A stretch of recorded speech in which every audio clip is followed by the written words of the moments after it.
We are the Association for Child and Adolescent Mental Health, or ACAM for short.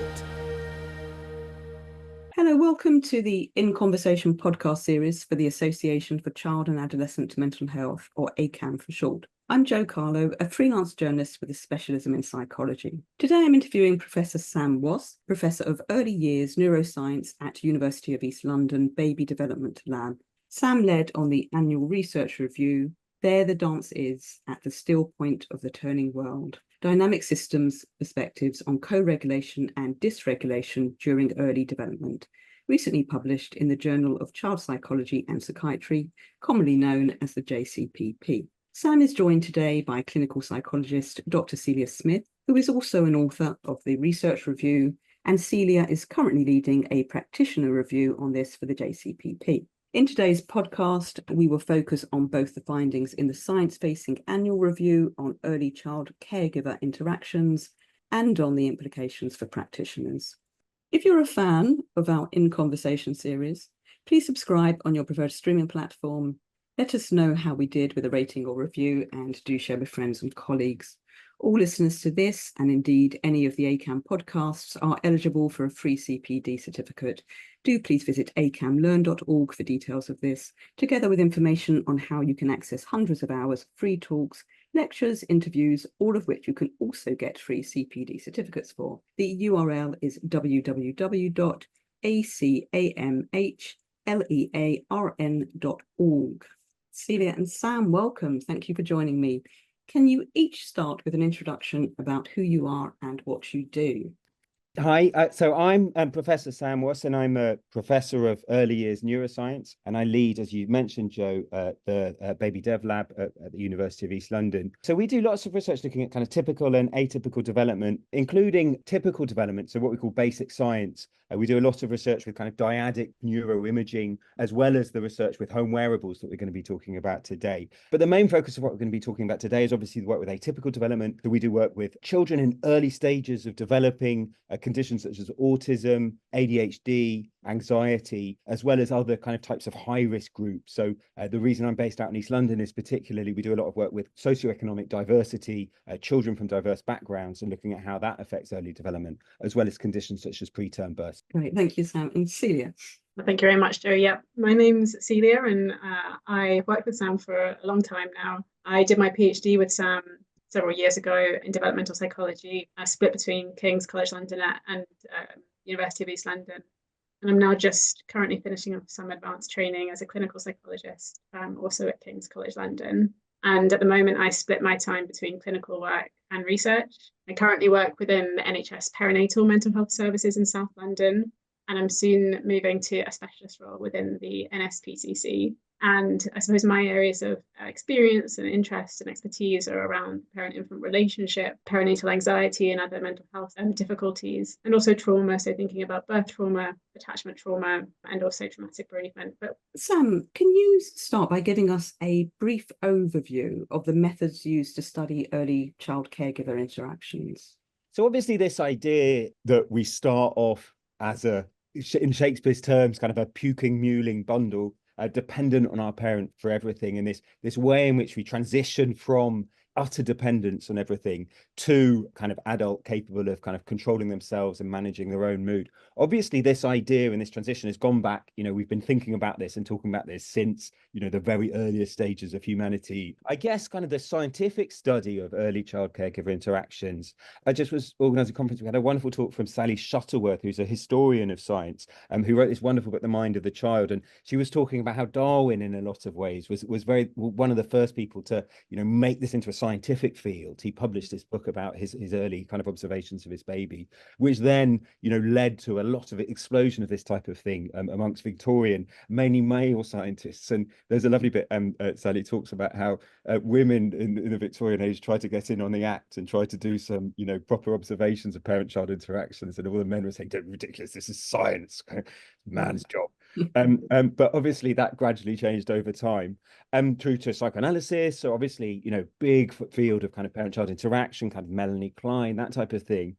And then, You know, in terms of stuff that we really still pay a lot of attention to nowadays, I guess a lot of the really important work in early child caregiver interactions was kind of people like John Bowlby, Mary Ainsworth with Her Strange Situation, which is still very, very, very influential in terms of kind of child psychology, leading on to really important figures like kind of Daniel Stern, Colin Trevarthen, and so on and so on. But these are almost all based on qualitative observations of kind of scientists observing children in kind of home settings. So going back to the 70s or early 80s, we brought this thing of bringing parents and children into the lab and videoing them when these technologies first became available, and then observing the kind of microscopic details of their interaction. So, you know, this is fantastic work by people like Beatrice Beebe, Dan Messenger, Ed Tronick, Ruth Feldman, Alan Fogel. So some really, really amazing work going back to then. I guess so far, the two big kind of tranches of understanding about child caregiver interaction come from these two methods. So qualitative observations over kind of long periods, and then these really, really detailed microanalytic observations of short bursts of interactions in the lab. But the thing that Celia and I are going to be talking about today is a new method that kind of Celia played a big role in pioneering as part of her PhD. And we're using it in quite a few different contexts. And this is about kind of using these miniature, non-invasive wearable devices. So the ones we use are just a tiny, you know, about the size of a cigarette box. They clip onto a baby and caregivers in the home settings. You can record for a whole day.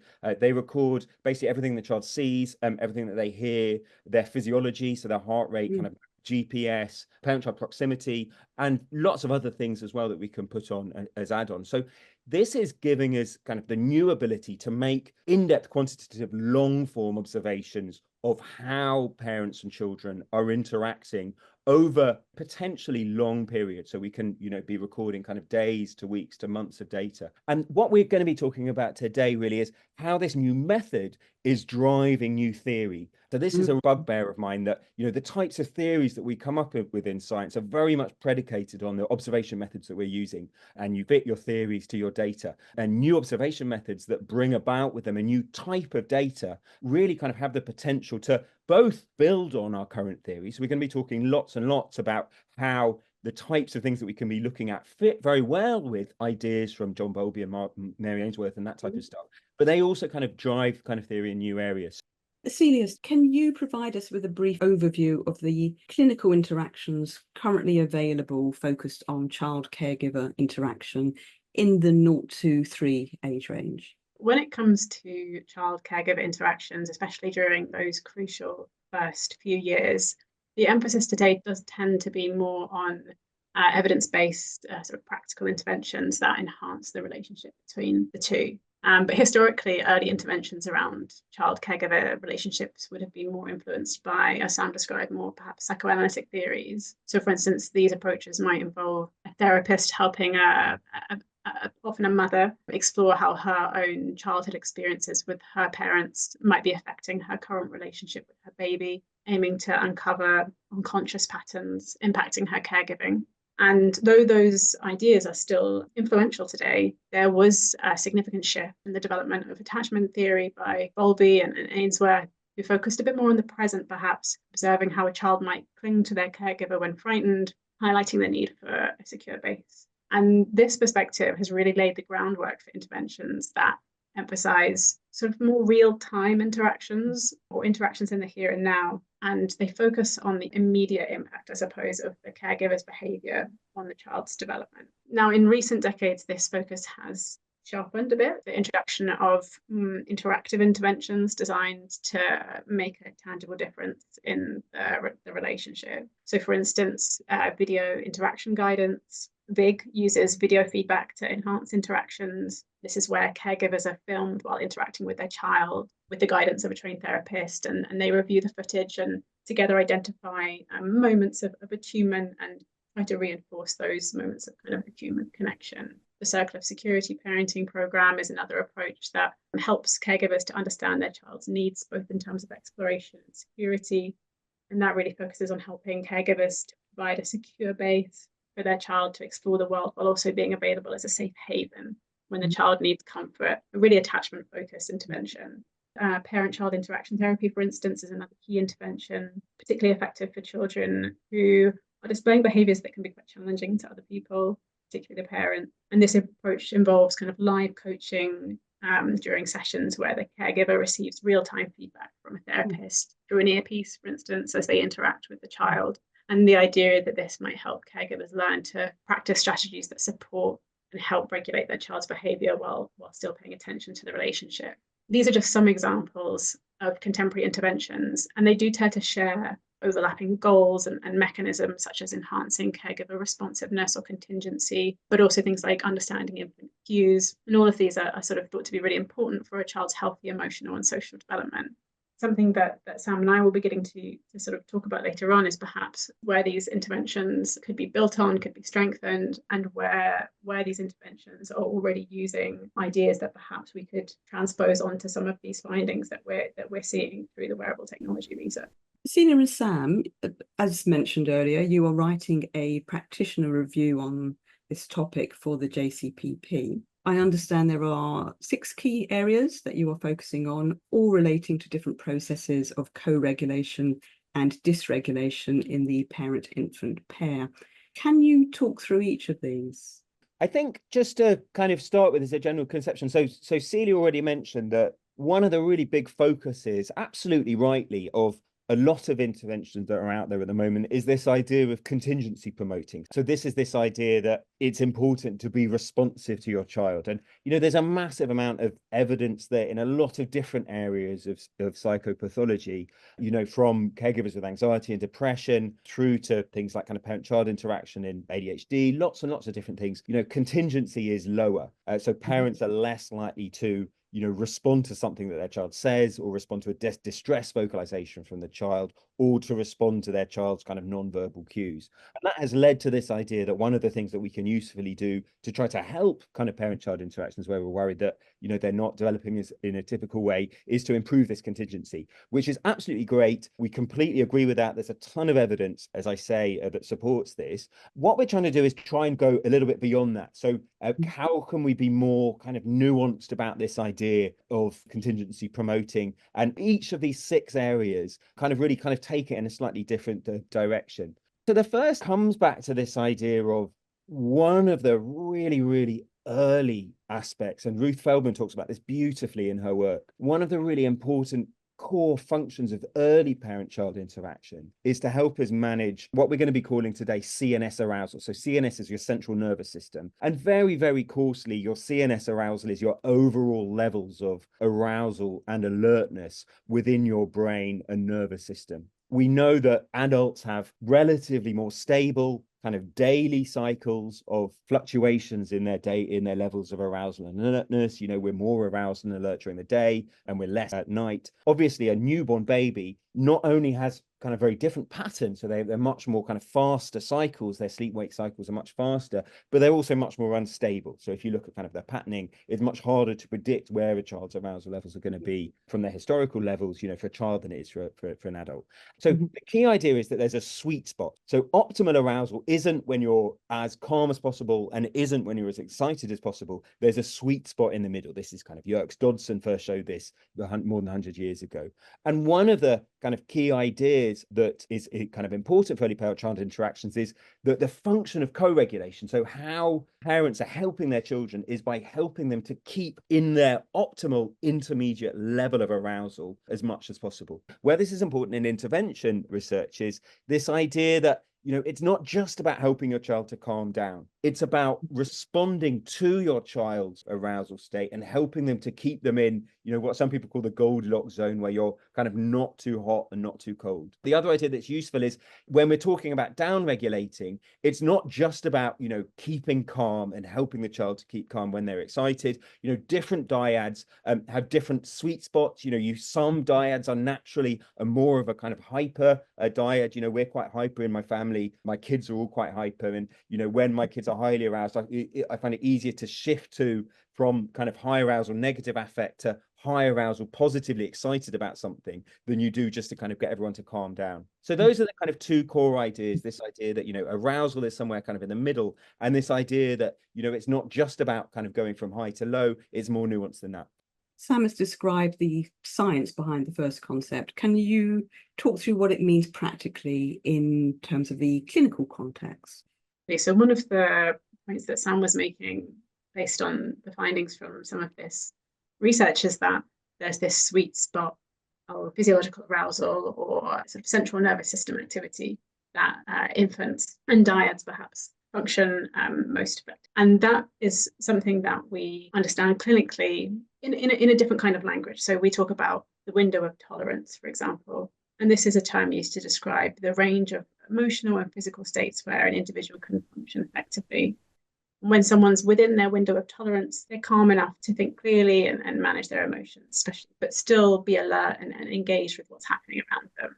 What I would say is that this idea of the window of tolerance is often more applied to parents and thinking about parents helping them to stay in their optimal zone of arousal or central nervous system activity, and a bit less about helping infants or children to stay in theirs. As children get older, again, we start to see a bit more of those ideas being applied to children almost as many adults. But if we're thinking about really early childhood, that doesn't tend to be the case. Mm-hmm. Sometimes we do hear about practitioners thinking with parents about children's optimal level of stimulation in terms of if they have neurodevelopmental differences, that mean they need a higher level of stimulation, for example, than another child, who might be thinking a little bit about that idea of how do we provide that stimulation or lower that stimulation depending on what their baseline is. But it's not a really dominant idea within clinical practice. I wouldn't say it's a bit more of an idea that we see applied to older children and to adults. Should I go on to the second one, Jo? Yeah, please do. Yes. Yeah. Okay. So the second one is, this really comes back to what we were talking about the start, about this idea that we have a massive amount of data that is videoing short child caregiver interactions, the type that you can easily do in the lab, or a researcher goes and visits them in the home and looks at them for 10 minutes. But we have virtually no data on these longer term rhythms, so these longer term fluctuations. So the next idea is this idea, which is quite well discussed in the literature. So Ruth Feldman's done some really beautiful work about, as I was mentioning at the beginning, about this idea that an adult's long-term rhythms tend to be more stable than a child, and how the child basically entrains to the caregiver's rhythms. And going back to Bronfenbrenner, he talked about a lot about this in the context of self-regulation, that the adult does the self-regulation for the child, and through that the child kind of internalizes the expectation of what a kind of a well-regulated state is. So it's there as a theoretical idea in the literature, but there's really virtually no kind of proper empirical work looking at how an adult's long-term rhythms influence a child's, just because we haven't had the techniques to measure it.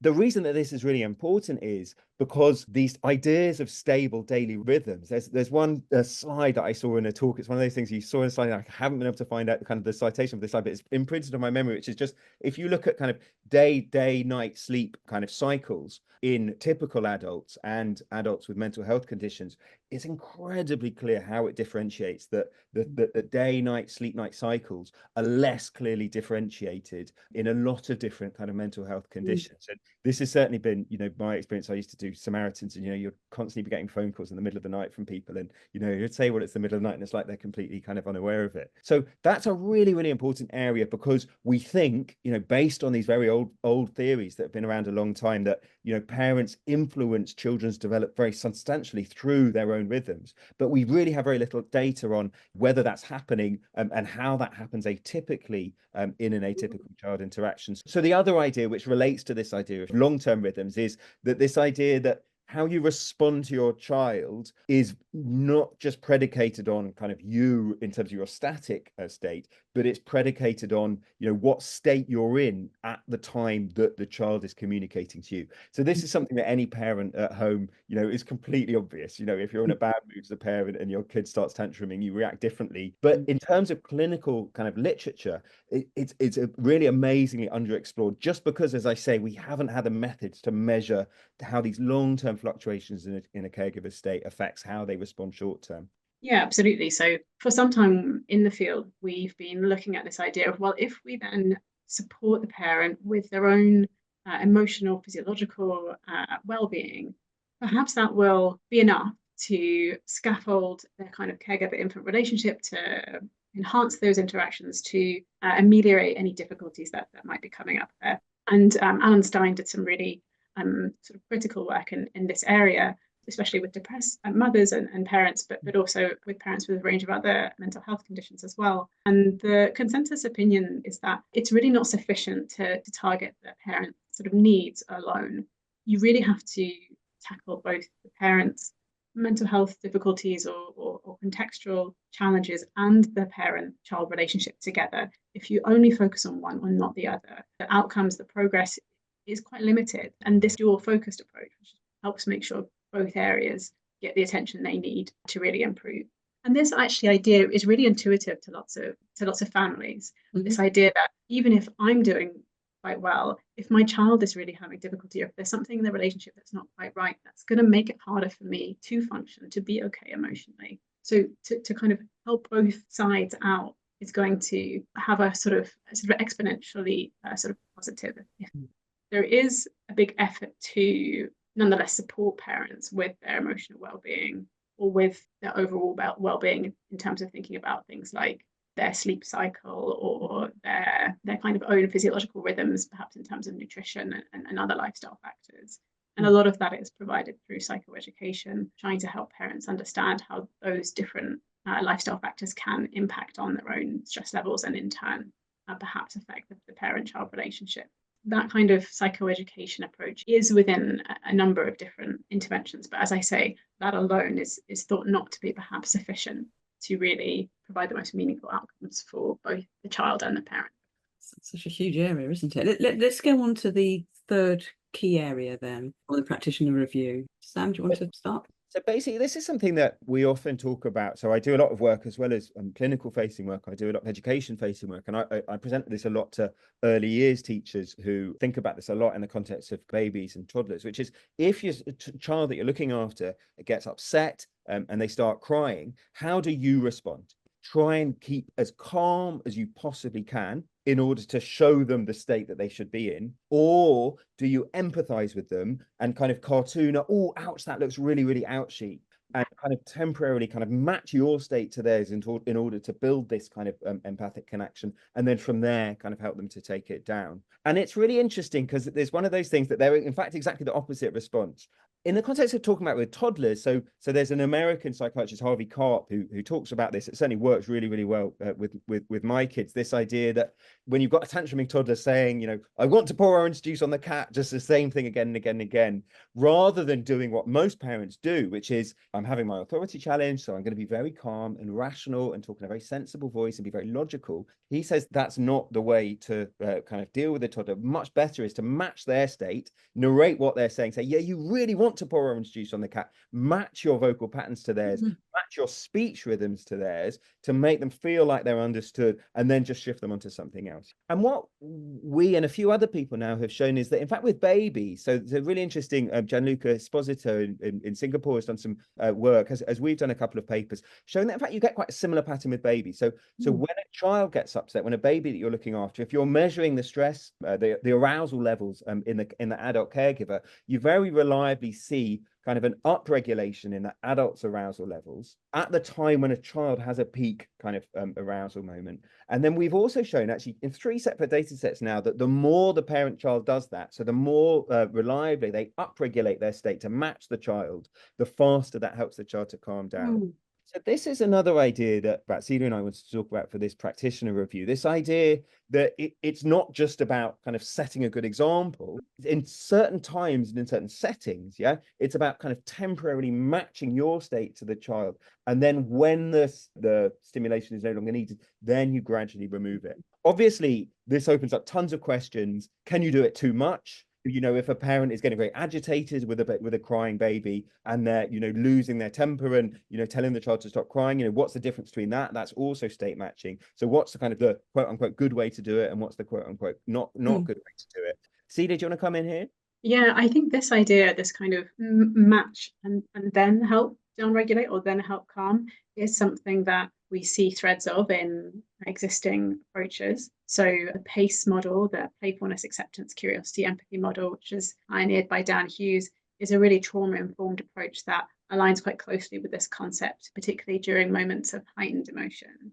So if, for example, a child reacts with anger or frustration to a trigger or a stressor, so say they get really upset when they're told they can't play on the swings, you know, an immediate typical response from a caregiver, particularly a caregiver who's sort of experienced trauma themselves, might be to reprimand the child for being rude or just dismiss their feelings. You don't need to play on those now, go, and what's got into you today? Something along these lines, perhaps. But the PACE approach encourages caregivers to first acknowledge and then match the child's emotional intensity in, importantly, a non-judgmental and rhythmic tone to capture their experience. So, oh, wow, you're feeling really angry. You think I'm being mean by not letting you go on the swings when you really want to go on the swings. And by doing this, the caregiver shows empathy, makes the child feel understood, but does so in a voice that facilitates this kind of open, light communication, allowing the caregiver to diffuse some of the heightened emotion and bring the arousal down. This idea we also see in a few other clinical practices, so sort of Incredible Years, Parents Inc., New Forest programs, which are more grounded in sort of social learning theory, and they teach parents strategies for supporting children who are quite prone to quite frequent sort of bursts of dysregulation. We also have some colleagues who work more psychodynamically and are informed more by psychoanalytic concepts, and actually we can see some of these ideas around matching and then calming with young children in even some of these really early psychoanalytic discourses. We also see that in terms of Winnicott's mirror role, which is this similar idea of reflecting back the infant's emotions to them so that they can see these emotions and gain a sense of self through the parent's mirror role, and crucially the parent doing that rather than expressing their own emotions in that moment. And then there are also really important clinician scientists now today who are showing how they apply some of those ideas. Beatrice Beebe talks about how caregivers should stay just slightly below the child's intensity level during emotional exchanges to help the child process emotions without becoming overwhelmed. And then we also have Feldman's work, who talks about a kind of acknowledging, imitating, elaborating chain, a process where parents first sort of are able to acknowledge what's going on with the infant, can imitate it, can match it, and can then make it bigger, can elaborate it to support the child's sort of emotional cognitive development. And that's been shown to be something that's really linked to an overall sensitive, attuned, contingent style of caregiver interaction. Let's move on to the fourth key area. As I mentioned, this idea that contingency is important, so being responsive to your child is something that we want to be promoting through clinical interventions. And this is, as I said, one way in which I think we can go a bit beyond this. So Celia actually did some research for her PhD, building on research that other people have shown about anxious parents can actually be over contingent. So with these home wearable data, she just looked at the correlation, so that how much, if a child was in a high arousal state, was the adult also likely to be in a high arousal state too? And she found that the associations between the child and adult's arousal state was higher in kind of a community sample where the caregiver had elevated anxiety. So that's one of the areas where we can talking about kind of over contingency. Another area, which we're actually going to be getting onto a bit in the next one, is this idea of kind of oppositional parent-child interactions in ADHD. So if you have a lot of parent-child interactions where, again, you talk to any parent and they're like, oh my God, yeah, of course. And this idea that you basically wind each other up in a relationship. But again, it's astonishingly underexplored in the clinical literature just because it's virtually impossible to study. You bring parents and children onto the lab, and the way you interact with your children in the lab isn't, when I've got 5 cameras pointing at me, isn't the way I interact with my kids at home. And this is one area where we just have virtually no quantitative data, and it's really, really key. So basically, the idea of idea 4 is this idea that, contingency, it's not just the case that more contingency is better. You can have over contingency as well as under contingency. People like Ed Tronick have been talking about this idea for a long time, but really important, we think, to be kind of thinking about how we can use this idea in intervention research. Celia, you want to add something? So this idea that Sam's talking about is something that aligns with a lot of clinical practice. So I imagine a number of listeners will recognize the concept of kind of good enough parenting within what Sam has described. So this idea that we're neither wanting to be too overly contingent nor under contingent, but just sort of contingent enough. This idea of good enough parenting, Winnicott's idea, acknowledges that perfection in caregiving is neither necessary nor realistic, nor perhaps desirable. And rather what's needed is a level of responsiveness that meets the child's needs without overwhelming the parent or stifling the child's autonomy. And I think this kind of mid-range model of contingency, which is what Sam's really describing, reflects this idea that the best outcomes are achieved when parents provide sufficient support to make the child feel secure, but not so much that it hampers the child's independence or places undue strain on the parent. I think we also see a little bit of that parallel in terms of clinical practice with the mid-range model of contingency in various therapeutic approaches. So in parent-child interaction therapy, for instance, there's this phase called the child-directed interaction phase, where parents are coached to follow their child's lead and when they're playing, sort of offering positive reinforcement while avoiding being overly controlling or disengaged. And this helps parents stay in optimal range of responsiveness, where they're supportive without being intrusive. And there's a subsequent phase in this intervention which further reinforces this balance by teaching parents to manage their child's behaviour with clear and consistent commands that are neither sort of overly harsh nor overly lenient. By helping parents in this way, this intervention sort of is supporting the relationship to develop. I think we also probably are seeing this idea of like a mid-range model of contingency, or thinking about the potential downfalls of overly contingent interaction or under contingent interaction in video interaction guidance. So in video interaction guidance, practitioners are sort of thinking about moments where perhaps an anxious parent really is engaging with their infant in such a way that the infant's not getting that much time off, that the infant perhaps is giving signals that actually they just need to look over to the side. They're actually overwhelmed this level of stimulation. And in VIG, although perhaps we're not necessarily pointing out moments where things aren't going well, what we might point out is moments where a parent was able to hold back from that level of stimulation, to not be quite so intrusive, and to see what effect that had on the interaction and on baby, and whether baby was more able to be kind of involved in the interaction at that moment. And then thinking about how can we get more of this in the interaction. Let's go on to concept 5. Yeah, and this is actually quite related in a lot of ways. So we're used to thinking of kind of the function of the dyad as co-regulation. Yeah, so we've been talking a lot about that. So, parents shift their own state in order to help their child to maintain an optimal state, basically. And everything that we've been talking to up until now is about this idea of how we do this. But this is this idea that you can actually have parent-child involvement in dysregulation too. So if the parent, by responding to the child, can change the child's state in a way in which further moves the child further away from the optimal state. So this is quite an underexplored idea in the concepts of dyadic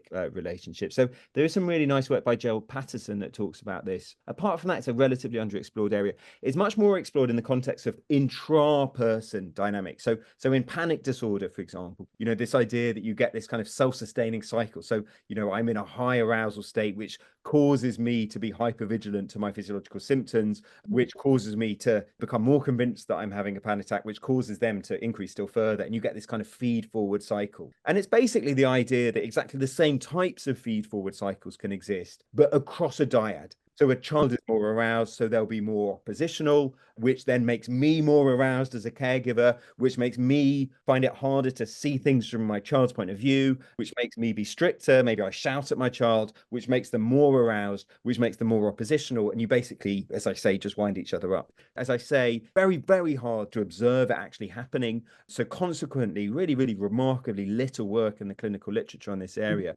I suppose what Sam's described there in terms of the panic cycle will be really familiar to lots of listeners in terms of thinking about cognitive behavioral therapy, and which usually focuses on how thoughts, behaviors, emotions, physical sensations can interlink to create vicious cycles of stress, anxiety, low mood within themselves. And usually cognitive behavioral therapy is really oriented towards the individual. So it's sort of intra-individual. But what Sam's describing is perhaps like an application of these approaches to the dyad, so an intradyadic vicious cycle. And although this isn't something that perhaps is sort of explicitly packaged up as an intervention in clinical practice, you can see that the ideas behind it are perhaps influencing parts of clinical practice. If we think about mindful parenting, which is intervention for parents about being fully present with your child, recognizing your own emotional reactions, and sort of being able to catch your own thoughts and feelings as they're coming up, to kind of respond to those in an accepting way that means you don't get too wrapped up in them. And we can think about how that might be a powerful tool for breaking out of stressful cycles. Whether or not that's the case is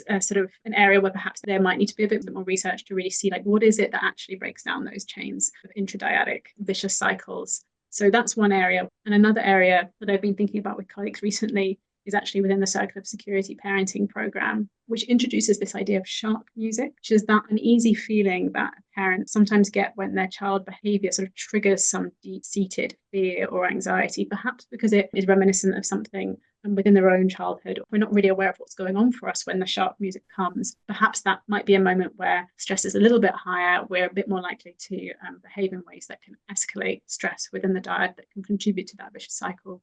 But by becoming more aware of this, which is what the Circle of Security program partly aims to do, the idea is that the parent can better sort of manage that emotional tension, that emotionally heightened state, and stay more connected with their child, more in tune, preventing stress from escalating.